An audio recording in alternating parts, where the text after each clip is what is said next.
Okey, Assalamualaikum. Saya sekarang berada di kedai keropok leko Ayaku 252 Empire ya. Ini dia apa khabar Ayaku? Khabar saya. Cantik kedai dia. Macam kilang lah ya. Ya, ada. Wow. So saya nampak di sini keropok leko masuk gila ya. Tapi yang di sini ini keropok leko. Ini keropok keping. Keropok keping ini dia. Keropok keping Ayaku ya. Wow.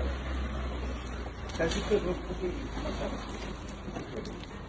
Ini keping shilling. Keping shilling. Ini jadi duit ni, keping shilling. Yang ni koin ori. Coin. Koin ori. Ayaku ni semua duit dia kayak ni. Shilling coin ya. Ini macam mana? Ini dah Dah boleh makan lalu. instant dimakan lah. Ya? Tak payah goreng ya. Buka aja terus makan ya. Memang kanak-kanak memang suka lah ni. Ya. Ini apa? Ini koin sira. Koin sira. Koin sira. Ini tadi koin apa? Koin ori. Koin ori. Ori.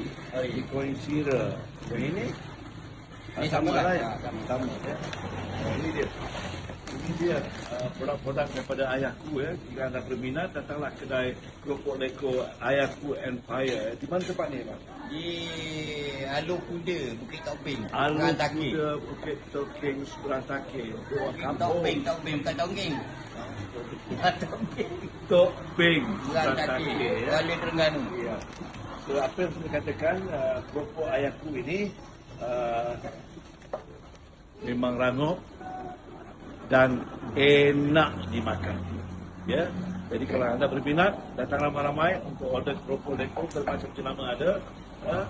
Dan ada di kedai keropok leko Ayaku 252 Empire, insyaAllah. Pastinya menepati cita rasa anda.